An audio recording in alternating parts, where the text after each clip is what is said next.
Dr. Marchangizi here with your Science Moment. Today I'm going to talk about abortion. Again, I've done 3 over 466 Science Moment episodes. I've done just 3, and I'll put links to them, or at least identify the numbers, which episode number they were.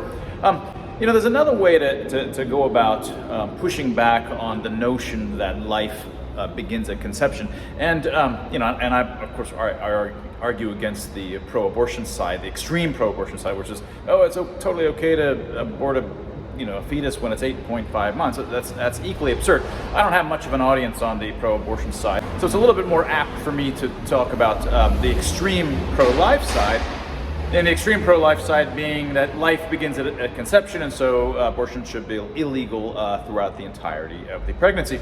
Now, when they say that life begins at conception, they don't just mean that the process of development begins at that point, or the ontogeny begins at that point, because of course that's true. I mean, the ontogeny of a human life begins at conception. That's the first stage of the ontogeny of human life, the developmental process.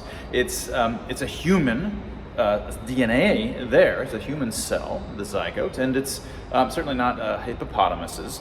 And it's alive in the sense that any of your cells are alive. But to say that's a human life, though, is really not getting at the heart of the issue. Heart of the issue is it a human being?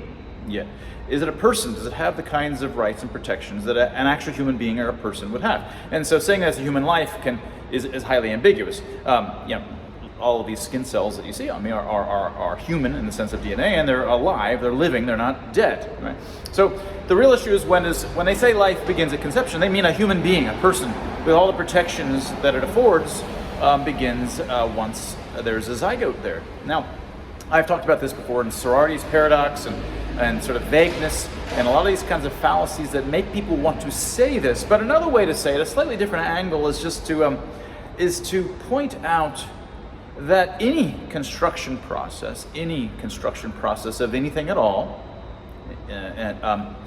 doesn't occur instantaneously. So let me just give you an example with cake, and we've talked about cake or bread. You can do this, there's a bun in the oven is a common metaphor. Nothing new here, but let's just set it up so that it's a cake making machine, and you just press the button, and some robot arm goes and reaches for the flour and for the sugar and for the eggs and whatever else, and it throws it in the bowl, and it does the mixing, and it puts it into the oven, which is turned on, and it takes it out of the oven after a while. So once you press it, it just does all the rest for you. It just starts doing this. That's a fairly complicated process, infinitely less complicated than an organism, but still, there's a lot to it, right? Now, if you were to press the button, as soon as you press the button and the arm starts to move to go reach for the flour, have you created a cake? Right? Does a cake exist yet? The ontogeny of that particular cake has already begun, but the cake doesn't exist yet. Right? So if I said, well, actually, you know what? I'd like to wait until tomorrow to make this cake, and I pull the plug out from the cake making machine, have I ended a cake? Have I terminated a cake? Have I ruined a cake? No, I just stopped the ontogeny, the developmental process that would have led to a cake. Right? There was no cake.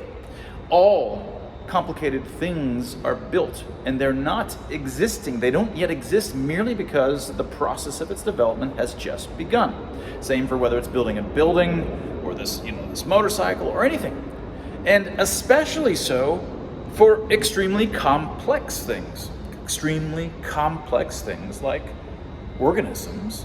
And the most complicated organism that we know, the most complex organism of all, human beings, especially aren't created the moment the ontogeny process begins. It takes time, right? So the notion that a human being begins at conception, which is really the loaded meaning that the extremist pro-life has, is absurd on its face. Not only is a zygote astronomically different than every facet of what a human being or a person possesses, but you can't have created one of the most complicated things, complex structures in the universe, the instant the developmental process begins. That's absurd on its face. Right? So this is just another way. This is not that I know where personhood or human being starts, but it ain't at a zygote. right? And it's well done. The process is well done way before 8.5 months. Well before 4 months. Well, probably before 3 months. Right? These are complicated issues, and I just don't know. And maybe further theorizing from the right folks, maybe greater empirical knowledge would help us further pin it down to a smaller window.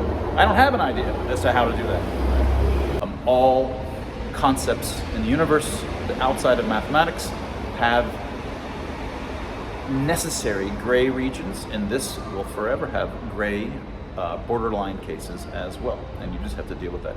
And that was your science moment.